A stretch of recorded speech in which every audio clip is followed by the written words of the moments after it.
Todavía recuerdo un gol que metí y me produjo una especie de catarsis emocional y era en una especie como de tercera división que se hizo, o sea, lo peor de lo peor. Bien, por entonces yo era más bien bajito y era pues delgadito. Y en el colegio decidieron dar un cambio muy importante de tal manera que ya los deportes no solo iban a ser la práctica habitual en los recreos, sino que iban a contratar una serie de entrenadores de verdad. Entrenadores para enseñar a los chicos, era un colegio solo de chicos, para enseñar, bueno, a mejorar su deporte. Y me acuerdo que nos citaron a nuestro curso en el patio, iban a venir los entrenadores. Y el primero que vino fue el entrenador de fútbol, y de hecho se presentó así: soy el entrenador de fútbol. Y como si lo viera ayer, o sea, los futboleros se lo llevaron en volandas, no tuvo ni que elegir. Llegó el entrenador de baloncesto y hizo una elección fácil. ¿A quién pensáis que escogió? A los altos. Luego llegó el de balonmano y la sensación que me dio es que escogía a los fuertes. Y quedamos un grupo de personas ahí. ¿Os acordáis de esto? Bueno, vosotros, yo tengo ya mucha juventud acumulada, pero recuerdo en mi época cuando hacíamos así el ejercicio de pies, decía que no sea el último al que elijan. Bien, quedamos un grupo ahí y de repente aparece una persona, empieza a mirarnos. ¿Sabéis lo que sois? Toma pregunta metafísica. ¿Sabes lo que eres? Pues no. Y el hombre va, nos mira y nos dice, pues yo os lo diré, sois basura. Y como a basura os trataré. Y el tío era íntegro, lo que decía, lo hacía. Fue tremendo. O sea, lo que este hombre nos obligaba a hacer, flexiones encima de charcos, pero el resto como que no nos veía. Como consecuencia de aquello yo fui desarrollando no una inapetencia por los deportes, sino un odio por todo tipo de ejercicio físico. Mi padre, que era un hombre muy sabio y una gran persona, y que sabía que el ejercicio físico era importante, intentó varias veces que yo practicara algún deporte de otro tipo, tenis, todo. Papá, no me vendrás otra vez con uno de esos deportes. ¿Sabéis de lo que os hablo, verdad? Cuando vas a tu hijo con él y te digo, oh, mamá, papá, otra vez lo mismo, no. Bien. Él no sabía qué podía hacer conmigo para que yo amara algún deporte. Pero un día tuvo la suerte, como él buscaba y buscaba, tuvo la suerte que se enteró que acababa de llegar un deporte radicalmente nuevo a España. El primer lugar donde aterrizó fue en Madrid, en una calle que se llama General Martínez Campos. Un señor que se había formado en el Japón traía algo nuevo, nadie lo conocía. Estamos hablando hace muchos años. Se llamaba el judo. ¿Y quién lo trajo? Se había formado en el Japón, se llamaba Fernando Franco de Sarabia, era cinturón negro, tercer dan de judo. Bueno, él se traía 2 cinturones negros, primer dan, y al parecer había puesto el gimnasio, llevaba un cierto tiempo con el gimnasio, y ahí estaba. Mi padre se entera de aquello y va y me dice, Mario, te quiero hablar de una cosa. Y digo, ¿otro deporte, papá? Y dice, no, lucha. Digo, me interesa. Y entonces me dice, ha llegado un tipo de lucha nuevo, se llama el judo, ¿te interesa? Dije, ya lo creo. Entro en el gimnasio y ¿qué cinturón me ponen? Blanco, de los que son blanco. Bien, y yo empiezo a practicar. En el gimnasio había bastantes blancos, había algunos amarillos, algunos naranjas y un verde. Un chico fuerte, buena persona, muy grande. Y a mí solo me enseñan una técnica que se llama ogoshi, llave de cintura. ¿Por qué? Porque era la más fácil. Y todo el día ogoshi para aquí, ogoshi para allá. Digo, ¿me pueden cambiar la llave? No, ogoshi. Bien. Fernando Franco de Sarabia se da cuenta de que el judo no tiene suficiente popularidad, es lógico, es demasiado reciente, y tiene que meter un poquito de ruido. Y para eso decide organizar una exhibición. Llama periodistas, amigos, nos dice que vayamos con nuestras familias, que va a haber una exhibición de judo. Os cuento la escena para que tengáis una idea visual de cómo era aquello. El gimnasio samurái tenía un tatami, una lona azul muy grande, era muy grande. El gimnasio tenía, la pared era entera de bambú, bambú fino, y al final aparecía la imagen de un samurái, estaba pintado en el bambú, con los colores rojo y negro típico de los samuráis. Bien, a la derecha nos íbamos a poner todos los judokas. Competíamos en pareja a un punto, a un ippon, porque éramos unos cuantos y no había tiempo para más. Y a la izquierda estaban los bancos, donde estaban las familias, los periodistas, etcétera, etcétera. Y a medida que competían dos judokas, había uno que ganaba, pero los dos se sentaban. Bien, esta es la situación. Yo, como era blanco, estaba aquí. Los jueces, Fernando de Franco Sarabia y los otros dos cinturones negros. Era mi primera exhibición.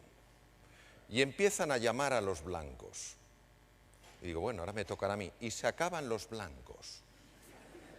Y estoy yo, un hueco, amarillos, naranjas y el verde. Y digo, no puede ser. Me toca con un amarillo. Y se acaban los amarillos. Y el hueco se extiende. Y digo, con un naranja no puede ser. Y también se acaban los naranjas. Y queda un enorme hueco, en un extremo el verde y el otro yo. Y yo en situación de absoluta crisis. Y aguzo el oído y escucho con perfecta claridad el diálogo que mantienen los jueces. Y uno le dice al otro, nos hemos equivocado. No hemos llamado a ese blanco y como compita con el verde, le mata. Digo, efectivamente. Pero escucho a otro de ellos decir, pero el verde es nuestra estrella, que se luzca. Y digo, ¿conmigo? Bien, llaman al verde y me llaman a mí. Y yo veo aquello y un murmullo. Al favorito en el combate siempre le ponían el cinturón rojo. El cinturón rojo solo hay uno por escuela, es el 10º dan, la máxima autoridad, no es el creador. Y yo recuerdo que me ponen a mí el cinturón rojo y mirándome el que me lo ponía diciendo, una última alegría, chaval. Esa es la situación en la que yo me encuentro. Y en ese momento mi padre da una voz y dice, Mario, ven acá. Y yo me quedo así, que en medio de toda la gente, y me dicen los jueces, ve, como diciendo, si tienes un padre un poco loco, ve, ¿no? Entonces yo voy y le digo, ¿qué quieres, papá? Que voy a combatir. Bueno, yo en el fondo decía que voy a morir, que voy a combatir. Y va mi padre y me dice, tú puedes vencerle. Digo, ¿pero lo has visto? Dice, sí, hazle un ogoshi. Claro, ¿qué le iba a hacer yo? Claro. Digo, ¿un ogoshi? Dice, hijo mío, el ogoshi se te da tan bien. ¿Cómo se te da el ogoshi, hijo? La de veces que has hecho el ogoshi. Es que el ogoshi es tu llave. Bueno, yo no sé lo que hizo en mí, pero cuando yo volví yo no tenía un ogoshi. El ogoshi me tenía a mí. Hicimos el saludo oficial y el verde vino sobrado. Claro, ¿cómo no iba a haber sobrado con un blanco novato? Según se acercó, yo me lancé como una bestia, le agarré y hice ¡guau! Le levanté con tanta fuerza que creí que le mataba. Y le agarré con la mano para que no se estrellara contra la pared. Claro, tenía tanto peso que tiró de mí en el aire, cayó sobre mi brazo y me lo fracturó, pero gané yo. Recuerdo que se hizo un silencio, yo estaba, me había partido el brazo, recuerdo que... Y se escuchó, es imposible. Ha ganado el blanco. Bien, ¿por qué os cuento esto? A ver, ¿a mí me daba la seguridad mi ogoshi? No. ¿A mí me daba la seguridad? No. Aumentó mis posibilidades, hasta el punto que en este caso le gané. ¿El hecho de un cambio de actitud? Sí. Por eso vamos a hablar de la actitud. Yo no podía variar solo conocer un ogoshi y que un cinturón verde conocía muchas más técnicas que yo. Yo tampoco podía variar que mi tamaño era mucho menor que el de cinturón verde. Yo tampoco podía variar el hecho de que la gente pensara que era obvio que iba a ganar el verde. Pero mi padre me ayudó a cambiar mi actitud frente al verde. En lugar de sentirme un ser insignificante, hice que ese talento que tenía, que era cierto porque yo no paraba de entrenar Lugosi, lo pusiera realmente en valor. Y alguien que iba sobrado se encontró con una bestia, que era yo. Bien, entonces, yo sería un iluso si pensara que lo que yo os voy a contar, lo que voy a compartir con vosotros, por sí solo tuviera el poder de generar una transformación y os ayudara a creer mucho más en ese potencial que tenéis y que es real. Pero nosotros sabemos que los sistemas en los cuales las explicaciones están presentes tienen un valor, pero limitado. El verdadero valor está cuando se produce la reflexión interior. Cuando algo en vuestro interior empieza a resonar con esto y empieza a decir, sí es verdad, si yo he sido capaz de resolver un montón de dificultades en mi vida, se me había olvidado. Y el inconsciente se pone en marcha y te recuerda quién eres de verdad. Y te recuerda tu talla de verdad. Y te ayuda a darte cuenta, de que eres perfectamente capaz de hacer frente a cualquier desafío que la vida te ponga delante. Pero esto es como el sistema educativo. ¿Quiénes tenéis niños en el sistema escolar, en edad escolar? Levantar la mano. Yo siempre la levantaré, nadie estará solo. Bien, bien. No es cierto que montones de veces vemos que se les enseña una barbaridad de cosas, montones de conocimientos, y no se averigua cuál es el talento fundamental de esa persona. Muchas veces el talento que se sale de lo ordinario es profundamente desconocido. Yo compartí un par de conferencias con Sir Ken Robinson, que tuvo la increíble fortuna de entrevistar a John Lennon y Paul McCartney. Fueron compañeros de colegio en Liverpool. Y les preguntó, ¿desde cuándo os gusta la música? Dice, desde que éramos muy pequeñitos. ¿Tuvisteis clase de música en el colegio? Sí. ¿Qué pensaron de vosotros? Que no teníamos ningún talento.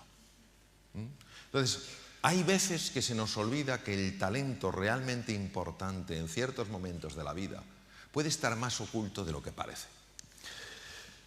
Esos descubrimientos que hoy todos podemos hacer es fruto de una facultad que solo el ser humano tiene, que se llama la inteligencia. ¿Sabéis de dónde viene la palabra inteligencia? La palabra inteligencia viene del latín, es intus legere, que quiere decir mirar adentro. Luego hoy todos aquí tenemos una propuesta que es la de mirar hacia adentro y descubrir que todos tenemos en nuestro interior capacidades, fortalezas y recursos, no solo para salir de esta situación, sino para salir fortalecidos. Mirad, nosotros podemos acertar varias cosas, podemos aceptarlas. Aquí tenemos que aceptar la complejidad. Aquí este no es un mundo sencillo. Tenemos que aceptarlo. También tenemos que aceptar la incertidumbre. Todos lo sabemos, cada día es una sorpresa. Pero aceptar nosotros la desorientación, no tener ni idea hacia dónde vamos, eso no tenemos por qué aceptarlo. Y somos cada uno de nosotros los que tenemos que decidir cuáles son esos valores que tienen de verdad sentido en nuestra vida. Y no esperar a que otros los pongan por nosotros. Decía el gran emperador estoico romano, Marco Aurelio, decía, la sabiduría es el arte de aceptar aquello que no puede ser cambiado. Vale. De cambiar aquello que sí puede ser cambiado. Y sobre todo de conocer la diferencia. Nosotros no podemos cambiar la complejidad del mundo, eso sí. Es un mundo muy complejo. No es el fin del mundo, pero sí es el fin de un tipo de mundo. También tenemos que aceptar la incertidumbre, no podemos cambiarla. Hay un gran componente de incertidumbre. Pero lo que sí que podemos cambiar es la desorientación. ¿Qué es eso de ir desorientados? Os voy a poner una película, es un documental curioso. Mutu shutira twainka peleta tusiani pele nam twainka katokupenga twense tobire mutu wene namu tumuchindava twense.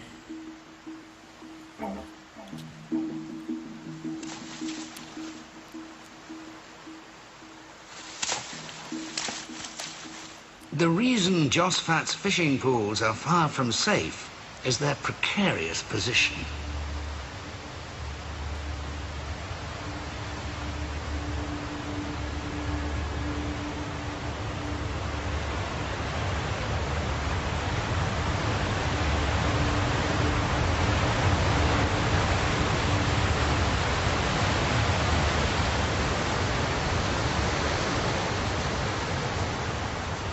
at the very top of Victoria Falls.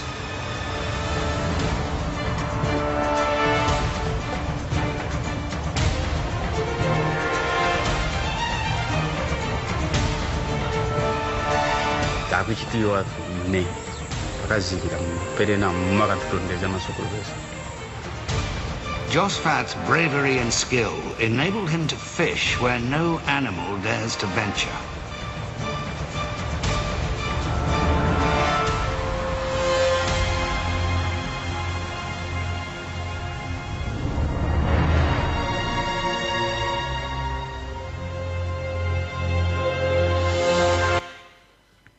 Vosotros fijaros el nivel de incertidumbre que tiene esta gente y el nivel de complejidad. Pescan donde ningún animal se atreve a pescar. Sin embargo, están tranquilos, están serenos, incluso parece que disfrutan del proceso. Y la explicación que dan es: no tenemos miedo, porque nuestros padres, nuestros ancestros, nos mostraron cómo había que hacerlo. Ellos tenían una orientación. Ellos sabían cómo lidiar en este mundo tan complejo ahí en las Cataratas Victoria. Nosotros necesitamos encontrar referencias claras para orientarnos y tenemos que encontrarlas nosotros, no esperando que alguien nos las dé. Entonces podremos aceptar la complejidad, podremos aceptar la incertidumbre, pero no estaremos desorientados. Tenemos que ser capaces de abrir una ventana en el muro. Antes lo comentabas, Belén. Cuando hay tantos es que tal, es que tal, es que tal, es que cual, que no mueven a nada, tenemos que encontrar hay que. Y esto implica varios cambios en la mentalidad. El primero es darse cuenta de que hay algo que tiene que ser hecho. Y no esperar a que otros lo hagan. Esto es básico. Voy a hablar en un sentido muy de planeta Tierra. Si esperamos el Salvador ya ha llegado y somos cada uno de nosotros. Que luego llega alguien del entorno socioeconómico, político que ayuda, fantástico. Pero nuestra vida es demasiado preciosa como para ponerla plenamente en dependencia de lo que decidan unas u otras personas. Una vez que tú ves algo, sentir las ganas, el hambre, la motivación de hacerlo. Y en cuarto lugar, saber, sentir la confianza. La confianza de que puedes hacerlo. ¿Cómo es el proceso? Mirad, el proceso es el proceso del liderazgo. Y aquí vamos a ver un vídeo muy sencillo que desde mi punto de vista lo refleja muy bien.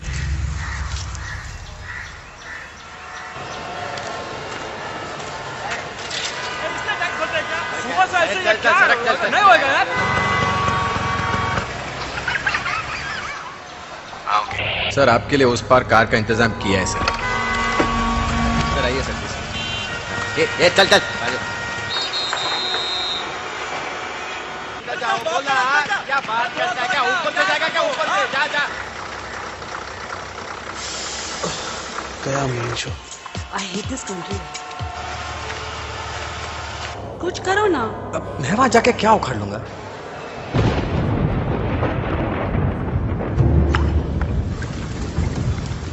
कैसी जाने बूंदे आई जाने कैसा दर्द लाई सामने क्या है ये तेरे क्यों रुका है तू बता रे हो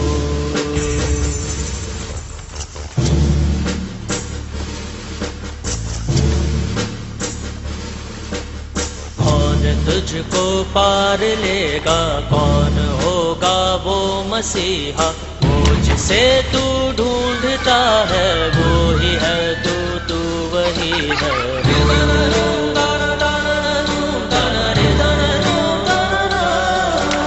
तुझ में तेरा रास्ता है तुझ में तेरा है सहारा तू ही तुझको पार लेगा तू ही है तेरा किनारा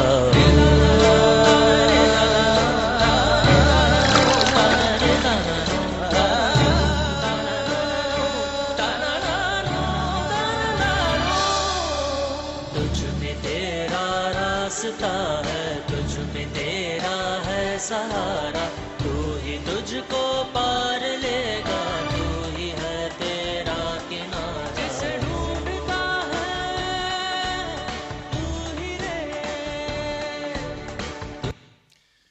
Líder no es el que lucha para ser el primero. Líder es el primero en luchar. Todos los que estáis aquí, todas las que estáis aquí, podéis estar frente a obstáculos enormes, como este crío delante de un tronco imposible de mover. Y entonces, ante la envergadura de la tarea, decir, no puedo hacer nada. Y es cierto, eso es ser razonable, pero eso nos impide alcanzar lo que es posible. El niño sabe que tiene que hacer algo, no lo puede mover, pero sí puede empujar, poner su esfuerzo. ¿Y qué pasa? Que como estamos tan cansados de oír palabras y palabras y personas que hablan y no hacen nada, cuando ves a alguien que está de verdad comprometido, eso tiene una fuerza inspiradora enorme. Y no podemos esperar a que sean otros los que empiecen. Tenemos que ser nosotros. Y cada uno de nosotros inspirará a otras personas a creer en su potencial. Y cuando todos estamos juntos, no hay tronco que se resista. Pero para eso hace falta dejar caer los esques y pasar al hay que. Y hay muchísima contaminación ambiental. Tenéis que ser muy cautos con aquello a lo que prestéis atención. Lo que os voy a decir no es una broma. Yo lo vi una de las veces que estaba en Boston. Fue un informe que hicieron los psiquiatras de los psiquiatras de la Universidad de Harvard, alertando a la población de los Estados Unidos para que no vieran el telediario de las 11 de la noche. Y uno se pregunta, ¿pero por qué? Porque estaban muy preocupados estos psiquiatras viendo cómo el insomnio estaba subiendo. Y claro, uno dice, bueno, el insomnio, ¿qué más da? Al fin y al cabo, ¿os acordáis hace años que había un anuncio, una bebida que decía, la noche es larga, ya dormirás bastante cuando te mueras? Una cosa espectacular. Bien. Y diréis, bueno, ¿es importante dormir? Solo en los Estados Unidos al año hay 100.000 accidentes de circulación de coches porque la gente duerme poco. ¿Qué os quiero decir? Por supuesto que las noticias, cuando son duras, hay que comprenderlas, hay que conocerlas, pero lo que no hay que absorber es la negatividad que a veces va con las noticias, la sensación de desesperanza, de incapacidad de hacerle frente. Recuerdo que una vez conté con un pequeño grupo de directivos de una empresa de tecnología el tema del judo con mi padre. Y había otra persona que me dijo, Mario, es alucinante, me pasó algo muy similar a ti. Me tocó combatir con una persona con un cinturón mucho más alto que el mío. Pero ¿sabes la diferencia? Que cuando hablé con mi padre me dijo, no tienes una opción. Entonces es eso. Claro que tienes opciones. Nadie está diciendo que sea difícil. Pero cuando te dicen tú no tienes opción, eso es tremendamente lesivo. Que te digan, no, es un cinturón X, un cinturón verde, un cinturón azul, es un tío grande, sabe mucho. Pero que te digan que no tienes opción. Eso es lo único que lo puedes determinar eres tú. Nadie te conoce lo suficientemente bien para determinar de lo que eres y no eres capaz de lograr. Aceptemos los diagnósticos, por tanto. De acuerdo, aceptemos los pronósticos, pero aceptar los veredictos, eso no. Eso no tenemos que hacerlo. Porque, ¿sabéis? Eso implica que otra persona se atribuye a sí misma la capacidad de entender la envergadura del factor humano. Y os voy a poner 3 ejemplos para que veáis hasta qué punto 3 veredictos fueron 3 tremendos errores. Con el mensaje, con la propuesta de que creáis en vosotros y en vosotras, como mi padre me ayudó a creer en mí, a pesar de que solo tenía un ogosi, cuando me enfrenté con un enemigo en apariencia muy superior a cualquier cosa que yo pudiera imaginar. Bien. Y que nos acordemos de este hombre, Henry Ford, el creador de la primera cadena de montaje de los automóviles, el modelo T, lo creó él, y decía, tanto si usted cree que puede como si cree que no, está usted en lo cierto. Y que también nos acordemos del filósofo José Ortega y Gasset, que decía, las ideas las tenemos, en las creencias estamos, en las creencias vivimos. Entonces, ¿qué estás dispuesto, ¿Qué estás dispuesta a creer sobre ti mismo y sobre tu capacidad de hacer frente al desafío? Mirad, os voy a contar una historia que es absolutamente sorprendente. Aquí tenéis una niña con su muñequita y junto a una señora. Esta niña nació en 1889 en una localidad en Alabama llamada Tuscumbia. La niña nació sin ningún defecto físico, pero a los 16 meses de edad algo le ocurrió. Ese algo no se sabe muy bien lo que fue, pero degeneró en una meningoencefalitis muy severa. El resultado es que esta niña, que no había nacido con ningún defecto físico, a los 16 meses de edad se quedó ciega, muda y sorda. Imaginaros, aunque es inimaginable, lo que tiene que ser que un ser humano que durante 16 meses ha visto, ha oído y ha hablado, se ha arrastrado a la profunda noche oscura y se quede allí. La niña desarrolló un carácter tremendamente agresivo. Los padres, el padre era capitán de la Marina Mercante, intentaron que la niña aprendiera el lenguaje de los sordomudos a través del tacto. Pero la niña escondía agujas de ganchillo y cuando llegaban los lingüistas se las clavaba. Con lo cual pronto nadie quiso ir a Tuscumbia a enseñar a esta niña que se llamaba Elena. Los padres tiraron la toalla. No tiene ningún futuro. El diagnóstico era muy duro, el pronóstico obviamente no era nada bueno, pero hicieron un veredicto. Helen no tiene futuro. Pero lo que es la vida, ¿verdad? La vida siempre nos sorprende, es la belleza de la vida. Pasó por allí un famosísimo inventor, Alexander Graham Bell, que era muy amigo de la familia, y preguntó por la niña, ¿cómo está Helen? Alexander, hemos tirado la toalla. No hay nada que hacer. Y él dijo, seguir intentando cosas. El padre dijo, no quiero más jarros de agua fría, Alexander. La madre dijo, si tú nos propones algo diferente. Y él dijo, sí, os propongo que os pongáis en contacto con el Instituto Perkins para ciegos de la ciudad de Boston, pero que solo manden a una persona. No os interesa nada más que esta persona. Se llama Annie Sullivan. Y el padre le dijo, ¿pero qué pasa, Alexander? ¿Esta es una lingüista muy famosa? Dijo, en absoluto. Entonces, ¿qué tiene esta mujer? Y Graham Bell dijo, es la única persona que conozco que es capaz de despertar el alma dormida. Annie Sullivan fue a Tuscumbia con gran dificultad por parte de los padres, con enorme rechazo por parte de esta niña. El resultado fue el siguiente. El tiempo pasó y esta niña, ciega, muda y sorda, que está aprendiendo ajedrez con su institutriz, Annie Sullivan, fue la primera mujer de la historia que se graduó con honores por Radcliffe. Radcliffe, que es un college que está en Cambridge, pertenece a la Universidad de Harvard. Primera mujer de la historia, que no tenía futuro.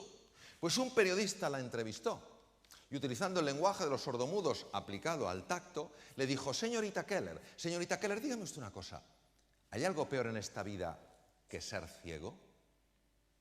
Y ella dijo, sí señor, es peor poder ver y no tener una visión, porque cómo ve usted el futuro determina cómo vive el presente. Si nosotros no creamos un futuro ilusionante, si no pensamos que lo mejor está todavía por llegar, ¿cómo en nuestro día a día vamos a poner el entusiasmo y las ganas a la hora de hablar con nuestros clientes, de hablar con nuestras familias, de buscar nuevos productos? Es absurdo.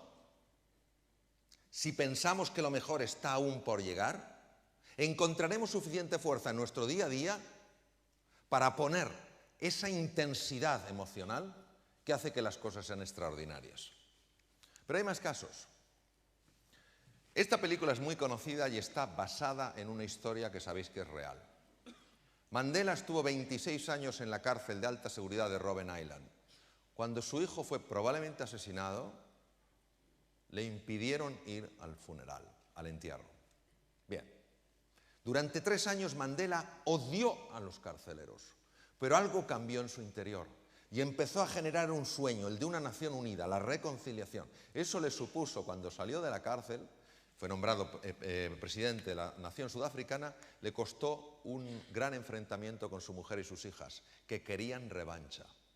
El equipo de rugby de Sudáfrica, que era un equipo normalito, representaba el apartheid y quería a la población de color que lo quitara de en medio.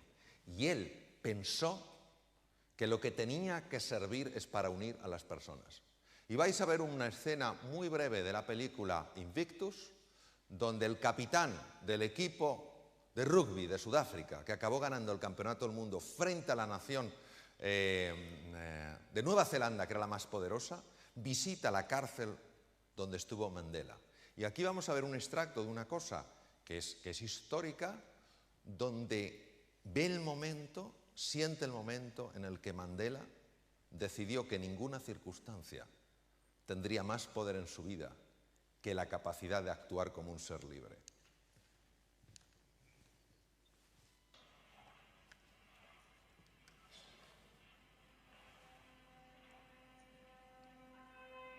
Sígame.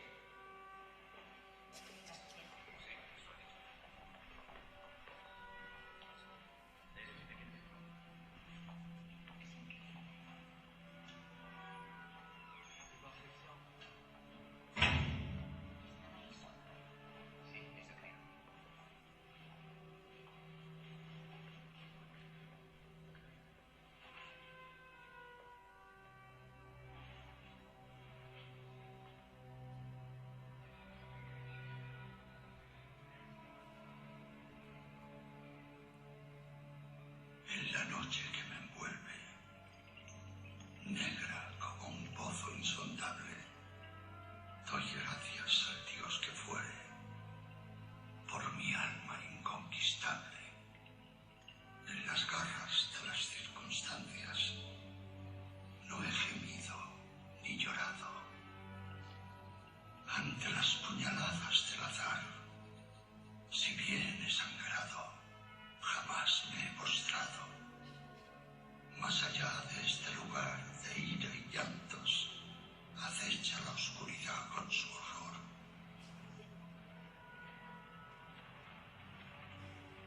No obstante, la amenaza de los años me halla y me hallará sin temor. Ya no importa cuán recto haya sido el camino, ni cuántos castigos lleve a la espalda. Soy el amo de mi destino.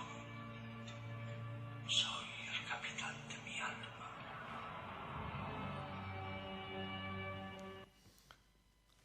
Robert, neoyorquino, empezó a sentirse mal y acudió a su médico de cabecera, el cual le pidió una radiografía de tórax.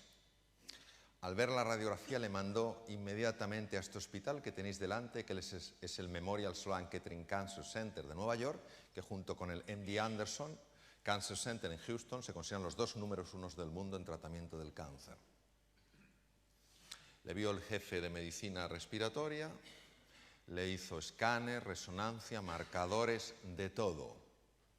Y cuando tuvo todo, le citó en la consulta y le dijo lo siguiente: tiene usted un carcinoma de pulmón con este tipo celular y en este estadio, es decir, en este grado de evolución. Este tumor no es quirúrgicamente ya operable, no es susceptible a la radioterapia y no es susceptible a la quimioterapia. Era el diagnóstico que había. No gustaba, pero era el diagnóstico.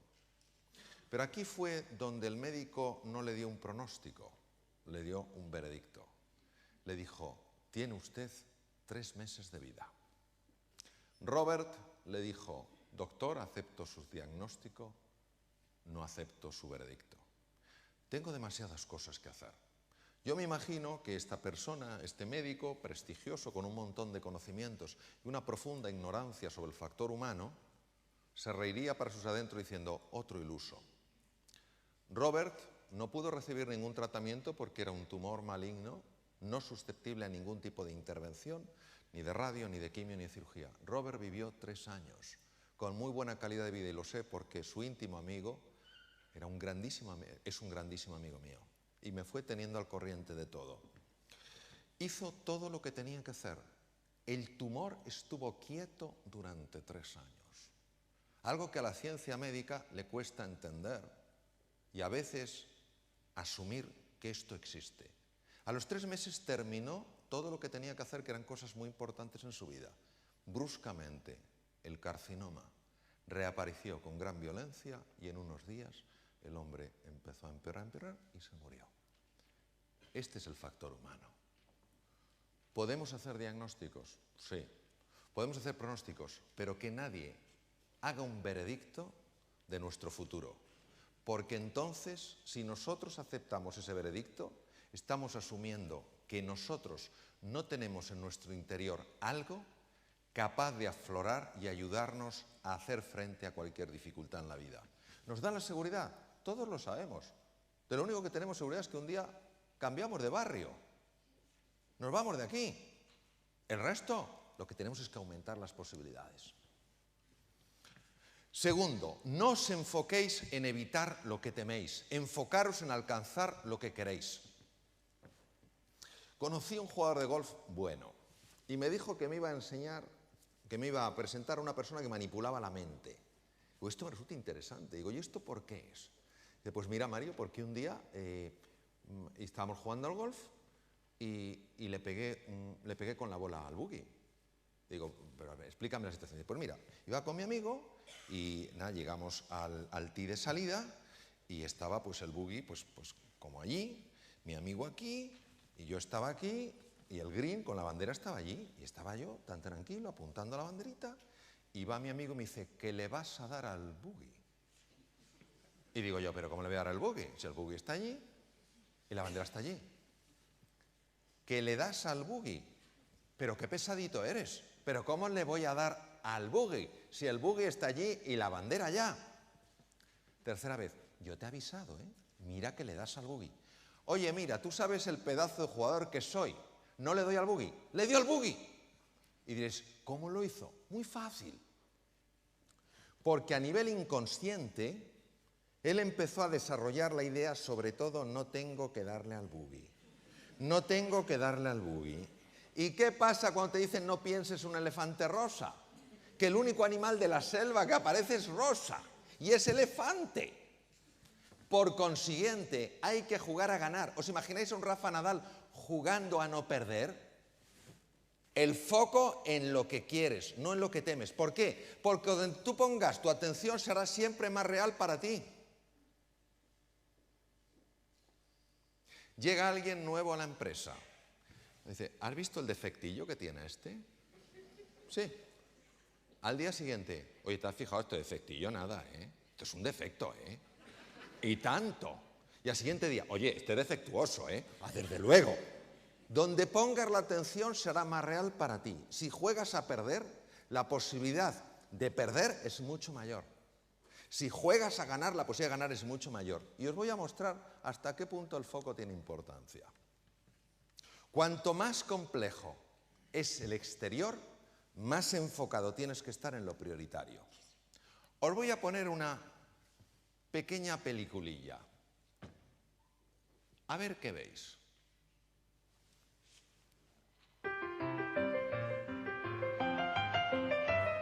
Clearly, somebody in this room murdered Lord Smythe, who, at precisely 3:34 this afternoon, was brutally bludgeoned to death with a blunt instrument. I want each of you to tell me your whereabouts at precisely the time that this dastardly deed took place. I was polishing the brass in the master bedroom. I was buttering his lordship's scones below stairs, sir. Why, I was planting my petunias in the potting shed. Constable, arrest Lady Smythe. But how did you know? Madam, as any horticulturist will tell you, one does not plant petunias until May is out. Take her away. Sorry, madam. It's just a matter of observation. The real question is, how observant were you? Que nadie se deprima. Action. Clearly, somebody in this room murdered Lord Smythe, who, at precisely 3:34 this afternoon, was brutally bludgeoned to death with a blunt instrument. I want each of you to tell me your whereabouts at precisely the time that this dastardly deed took place. I was polishing the brass in the master bedroom. I was buttering his lordship's scones below stairs, sir. Why, I was planting my petunias in the potting shed. Constable, arrest Lady Smythe. Nos han cambiado hasta el muerto. Delante de las narices. Todos vivimos en espacios de atención. El que se levanta por la mañana diciendo, a ver de dónde caen hoy las bofetadas, le caen de todas partes. Vivimos en espacios de atención. Todo está ocurriendo. Por eso, ser vosotros y vosotras los gestores de la atención, estar constantemente buscando la oportunidad, buscando la posibilidad, buscando qué podéis mejorar, qué falta que vosotros podéis suplir, buscar constantemente, porque os ayudará esta estructura maravillosa que se llama sistema reticular activador ascendente. ¿Y qué es el que hace lo siguiente? Cuando una dama está embarazada y en el mismo momento en el que se entera que está embarazada, ¿qué empieza a ver por la calle? Embarazadas. Y cuando te quieres comprar un coche nuevo, una moto nueva, de un color raro, ¿qué empiezas a ver por la calle? Lo mismo. El sistema reticular activador ascendente es como una luz, enfoca aquello que te interesa. Por eso, si estamos constantemente hablando de problemas, de dificultad, ¿a dónde nos va a enfocar? Pues todo el rato a los problemas. Todo el rato a los problemas. El liderazgo hoy en día no es un tema de resolver problemas, sino de inspirar, de hacernos soñar con posibilidades y hacernos entender que tenemos capacidad para alcanzarlas. Mirad, podemos estarnos perdiendo grandes oportunidades. Siguiente, cuando la vida nos desafía tenemos que atrevernos a salir de nuestra zona de confort y desplegar nuestra capacidad de cooperación. Si no cogemos el teléfono y llamamos a algunos de nuestros competidores y les decimos, oye, tú y yo competimos en cierta área, pero ¿en cuál área? ¿En qué área podríamos cooperar? Si no buscamos la cooperación, esto va a ser mucho más complejo. Hay que buscar constantemente la cooperación. Es el momento de sustituir intereses particulares por un ideal común. Es fácil, nadie está diciendo que esto es fácil. ¿Es posible? Desde luego. Esto es lo que es la sinergia. Oxígeno e hidrógeno crean algo especial, el agua. Mirad.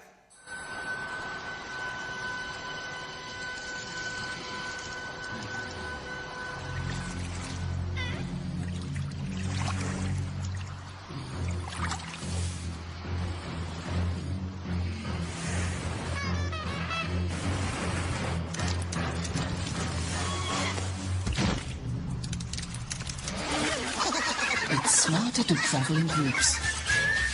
Take the bus. The lane. ¿Os imagináis en presencia de la crisis representado por la orca, los pingüinos peleándose entre sí? No, alineados, todos a una, encontrando una estrategia común. Pero fijaros, a las personas nos pasa una cosa curiosa, que teniendo una inteligencia que no tienen los pingüinos, a la hora de colaborar, a veces, oye, es una cosa que nos cuesta más. Y esto es salir de nuestra zona de confort, de nuestra zona conocida, nos cuesta tremendamente. La zona de confort es una zona donde podemos predecir lo que va a ocurrir, pero en la zona de confort no hay crecimiento y evolución. Y aunque fuera de la zona de confort nos parezca que solo hay oscuridad, es fuera de la zona de confort donde está la gran oportunidad. Tenemos que atrevernos a hacer cosas que nunca nos hemos atrevido a hacer. Mirad, yo soy ya de la vieja escuela. Yo tengo ya 56 años. Y soy de una generación donde desde jovencitos nos decían grandes cirujanos, grandes incisiones. ¿Os gusta la idea? Recuerdo una vez operando a una mujer muy jovencita, tenía que quitarle la vesícula porque tenía cálculos, tenía una colitiasis, yo era residente, como era muy delgadita y no estaba inflamada la vesícula, en fin, era una cirugía en principio muy sencilla, le hago una incisión cortita. Y el adjunto con el que está me dice, amplía. Y digo, yo es que veo bien de aquí. Recuerdo que me miré y me dijo, grandes cirujanos, grandes incisiones. ¿Qué hice yo? Amplié. Luego, ¿qué es lo que le dolía a la dama? Le dolía la ligadura del cístico, de la arteria cística, le dolía la incisión. Y de repente aparece, os hablo hace muchos años, un nuevo tipo de cirugía. Se llama cirugía laparoscópica. Operas desde fuera. No puedes meter la mano en el interior de la cavidad abdominal. Un cirujano tiene que tocar. Porque nuestras manos se convierten en ojos. Y ahora estás fuera. Encima, ya no ves en 3 dimensiones. Oye, nos gusta todo ver en profundidad, que sí. Pues estás delante de una pantalla de televisión mirando. Y además, el instrumental que te dan es muy raro, porque tú lo mueves para acá y como está apalancado en la pared abdominal, la punta se mueve para el otro lado. Bien. Entonces, claro, la zona de confort era grandes cirujanos, grandes incisiones. Digo, oye, pues mira, esta cirugía laparoscópica puede ser un cambio, porque claro, dicen que se puede ir al día siguiente, a los 2 días en casa, a su casa. Y entonces digo, pues aquí hay que aprender bien. Caja de metacrilato. Arriba, o sea, la parte de arriba era de goma. Ahí pinchabas los trócares y tal, con la cámara de televisión mirando y poníamos una monedita. Y con las pinzas intentábamos coger la monedita mirando la pantalla. No sabéis lo que era eso. La monedita tenía ruedas. Oye, pero si yo la tenía. ¿Cómo? Un día, por la noche, soñé que estaba operando en la cajita y cogía la monedita. No sabéis, fue un periodo de éxtasis en mi vida. Ya era diestro con la monedita y ahora tenía que pasar al animal de experimentación, el minicerdo. Me voy a trabajar la laparoscopia con el minicerdo y estábamos, cada mesa operábamos 3 minicerdos y estábamos 3 cirujanos. Un catedrático de un hospital, yo estaba aquí, que era de otro hospital, y un residente de otro hospital. Y llega el primer minicerdo que me tocaba a mí. Y yo, como era bueno con la monedita, yo estaba subido de tono. Digo, estos se van a enterar de lo que es operar bien un minicerdo. Y empiezo y le digo al catedrático, tire más de la vesícula, por favor. Y yo diciendo, estos se están quedando alucinados. Yo, pum, pum, y digo, la vesícula fuera. Y de repente el minicerdo hace ¡cloc! Y casca. Y yo no daba crédito.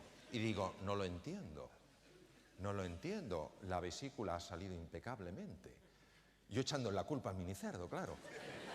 Y va el catedrático y me dice, llamándome usted, me dice, observe que junto con la vesícula va el duodeno. De esto de tierra, trágame. Llega siguiente minicerdo, que le correspondía al catedrático.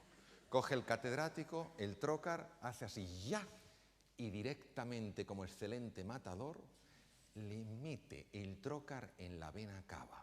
El minicerdo duró un nanosegundo, claro. Yo me imagino que los minicerdos no querrían pasar por nuestra mesa. Bien, el único que operó bien era el residente.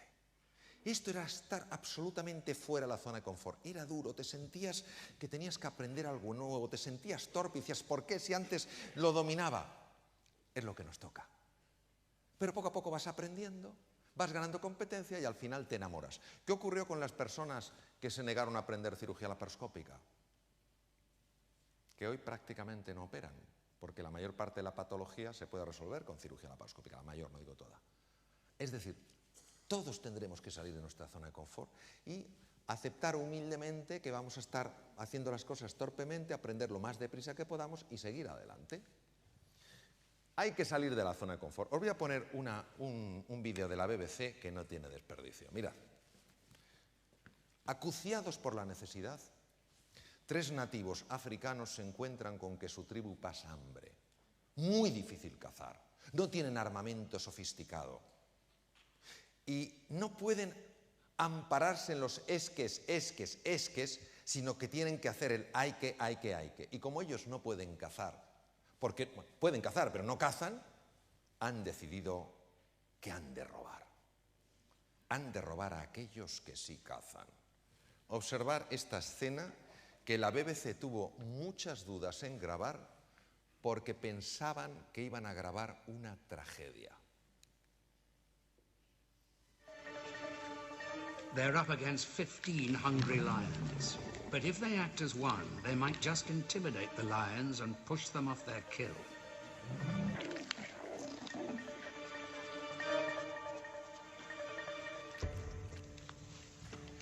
They make their move. Self-confidence is everything.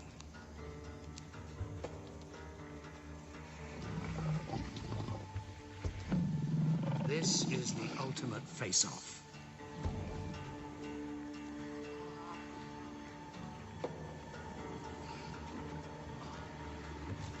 Suddenly, the lions back off.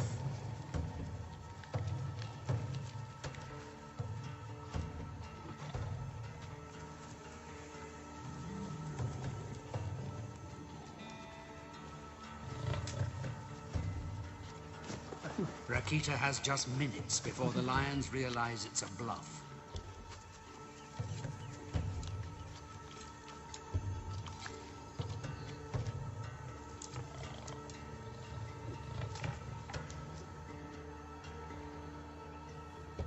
In a matter of seconds, he butchers the haunch of the wildebeest and they beat a hasty retreat.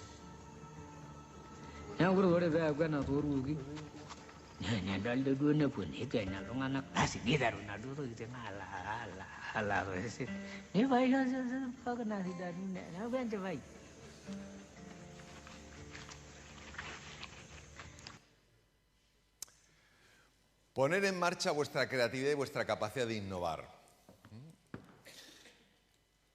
Una consultora muy conocida a nivel mundial ha hecho un estudio en los Estados Unidos para ver cuál era la clave del crecimiento de una empresa. Y ha llegado a la siguiente conclusión. El 30% es hacer bien los procedimientos. 30%, se llama pensamiento algorítmico. El 70% es lo que se llama pensamiento heurístico. ¿Sabe lo que es el pensamiento heurístico? Pues es esto. Yo propongo, yo aporto. La cantidad de propuestas que hacen las personas de las empresas para mejorar una situación. ¿Qué propuestas van a hacer si no se sienten comprometidos con la empresa, si solo están en la fase de cumplimiento? Cumplimiento. No, no harán propuestas, cumplimiento, no harán propuestas. Por eso es tan importante conseguir ese orgullo por los colores, porque si no ese 70% no se produce. ¿Cuánto talento hay que pasa desapercibido? Recuerdo una cosa que pasó en el hospital donde yo me formé. Yo no estaba allí, pero sucedió y se publicó en el periódico, en lo que se llama el New England Journal of Medicine. Pasó lo siguiente: había un chico joven que estaba ingresado en cuidados intensivos y tenía unos picos febriles tremendos. Tenía episodios de sepsis, el chico empezaba con una tiritona horrible, le habían hecho todo tipo de estudios, habían aislado una rickettsia, que es un microorganismo, pero no encontraban el foco. Escáneres, resonancias y todo, no encontraban el foco. Un día pasó el catedrático de medicina interna, pues con toda su cohorte, pasaba pues el jefe de sección, los adjuntos, residentes de medicina interna, y había un interno. El interno es la persona que ha acabado la carrera de medicina y antes de decidir por hacer una especialidad, hace un año donde va rotando por los diversos sitios. Entonces el catedrático preguntó por el chico y le contestaron pues que seguían, estaba con antibióticos, que no sé qué tal cual, pero que no conseguían encontrar el foco. Y de repente el interno dice lo siguiente: ¿le ha mirado alguien detrás de las orejas? Claro, vosotros sabéis que a veces cuando alguien hace un comentario así puede pasar un fenómeno curioso, que nadie lo oye. Una cosa curiosa. O que a lo mejor se oye y se mira diciendo, ¿y este quién es? Pero en este caso el catedrático valoró la opinión del interno y dijo, ¿alguien le ha mirado las orejas, por detrás de las orejas? Pues no, no se nos ha ocurrido. Fijaros. Oreja derecha nada, oreja izquierda, encontraron una garrapata. Era el origen de la rickettsiosis. ¿Cuánto talento desperdiciado? Porque algunos se sienten que a lo mejor no son quienes para dar una opinión y otros tampoco se les ocurre que una opinión tan valiosa pueda llegar desde ahí o pueda venir desde ahí. Una cosa muy importante sobre el tema de la creatividad. La clave es qué os hace ser más creativos. Y sabemos, sobre todo a raíz de los estudios de Teresa Maville, que es catedrática de psicología en la Universidad de Harvard, que la clave para la creatividad, ¿sabéis cuál es? El entusiasmo y la pasión. La creatividad es hija de la pasión, no de un frío razonamiento, sino de estar enamorado por un proyecto, por una idea, por algo. Mirad, nosotros vamos a triunfar. Todos los que estamos aquí vamos a triunfar y vamos a ayudar a que otras personas triunfen. Pero ¿sabéis por qué vamos a triunfar? No porque tengamos una bolita de cristal, sino porque estamos determinados a hacerlo. Os voy a contar otra historia que para mí ha jugado un papel muy importante en mi vida. Este era un joven norteamericano que trabajaba como dibujante en un periódico de Nueva York. Su misión era dibujar una tira cómica y un día le echaron del periódico. Y él quiso saber por qué le echaban, porque no había ningún ERE, no había nada. ¿Por qué me echan? Y dice, no, se vete a hablar con el director. Fue a hablar con el director y le dijo, quiero saber por qué me despide usted. Dice, pues mira, porque te está observando y tú tienes algo, en fin, tú careces de imaginación. Y alguien que carece de imaginación como tú no puede estar en este periódico. En ese momento, y esto es un hecho histórico, esto le sacudió profundamente a la persona y tomó una decisión, una firme resolución. Escucharla.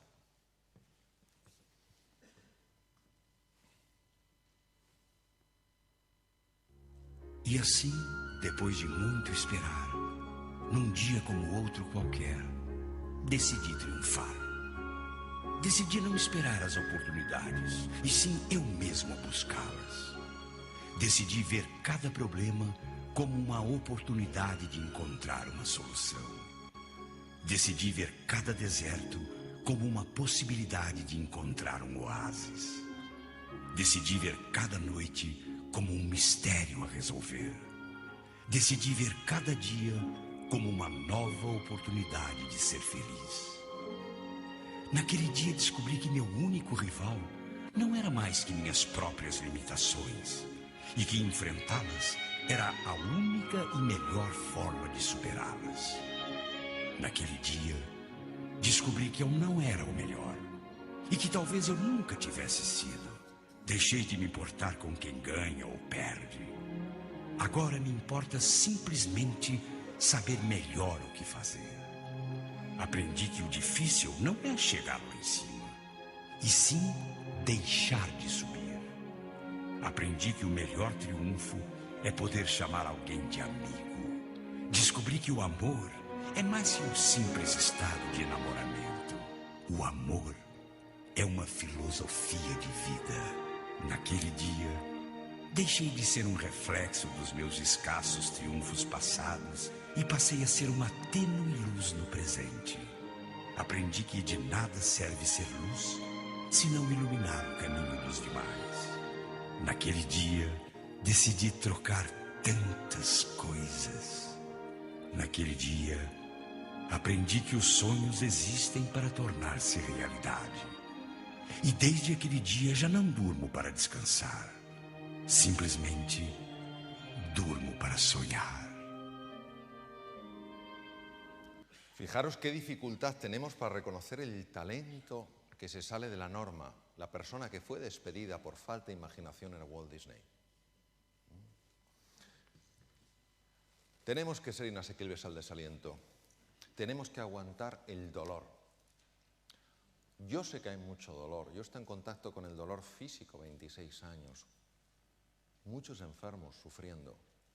Y tenemos que entender que esta época es una época de esfuerzo, de avanzar en el desierto, de aguantar el dolor y de seguir manteniendo la esperanza de que lo mejor está aún por llegar. Mirad, nunca sabemos dónde va a aparecer la oportunidad y como no lo sabemos, tenemos que dejarnos la piel en cada cosa que hagamos. Os voy a poner un ejemplo. Os voy a poner a una de las criaturas más formidables que existen en el mundo. Es el felino más grande. Y dentro de estos felinos os voy a mostrar a uno que es el tigre de Bengala. Observarle.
Todo lo que hemos visto son historias de éxito. Un tigre de Bengala, en su intento por abatir un ciervo rojo, de 10 intentos fracasan 9.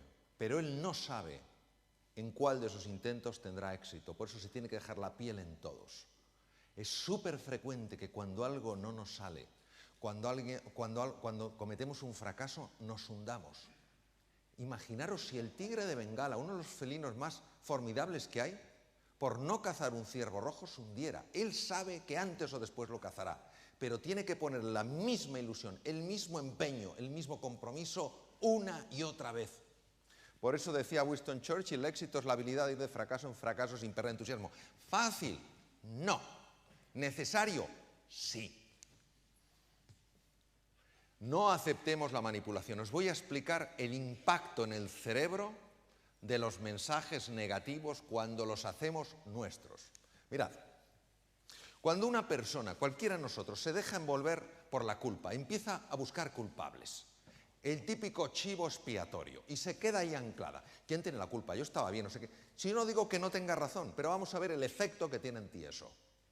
O cuando empiezas a angustiarte. ¿Qué es la angustia? La angustia es un miedo inespecífico. Estás angustiado pero no sabes a qué.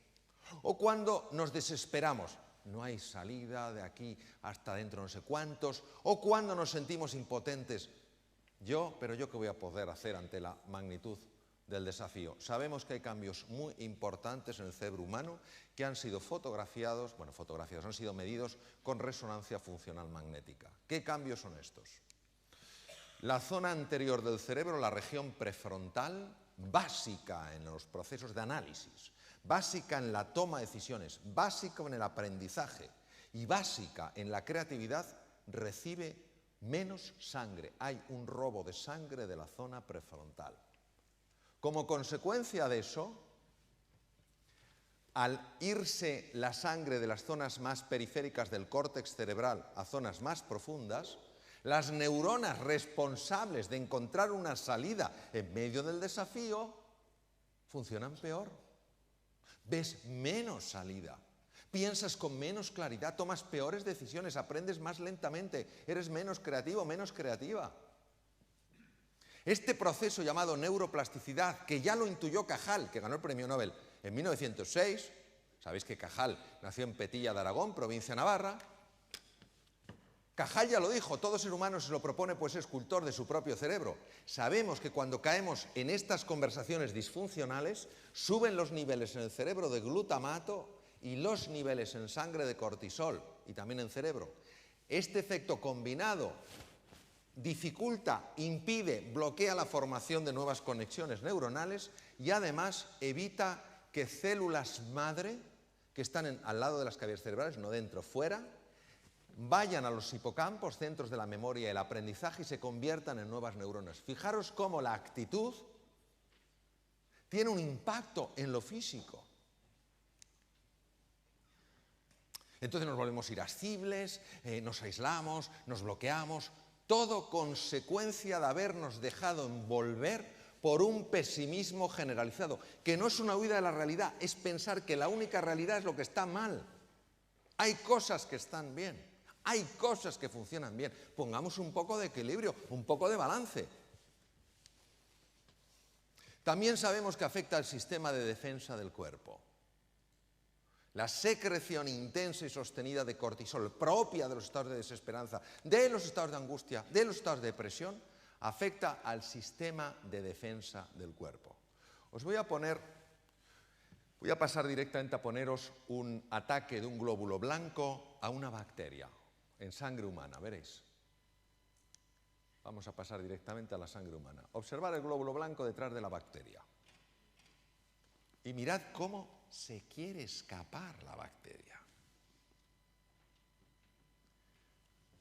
Esa membrana que rodea el glóbulo blanco en realidad es el cerebro del glóbulo blanco.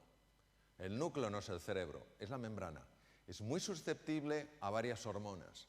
El cortisol, cuando se acopla al glóbulo blanco, dificulta su funcionamiento. Por eso, es una de las razones por las que se utilizan los corticoides en los trasplantes para evitar el rechazo. Pues los estados de desesperanza, de ira, de frustración mantenidos en el tiempo bloquean estas células. Y es más fácil coges un catarro, coges una gripe, etcétera, etcétera. Por eso, no nos conformemos con reaccionar, respondamos. Y no dejemos que nadie decida por nosotros lo que podemos alcanzar. Voy a terminar poniéndoos un pequeño vídeo de dos personas que en principio parecería imposible que pudieran hacer realidad su sueño. Ellos tenían el sueño de ser bailarinas, pero algo para mucha gente impedía por completo que hicieran realidad su sueño. Imaginaros el coraje, la determinación, la confianza, las ganas que hay que tener para lograr lo que vamos a ver ahora.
Me gustaría despedirme de vosotros y de vosotras, primero con franca gratitud por mi parte por vuestra atención y con unas palabras del premio Nobel Camus.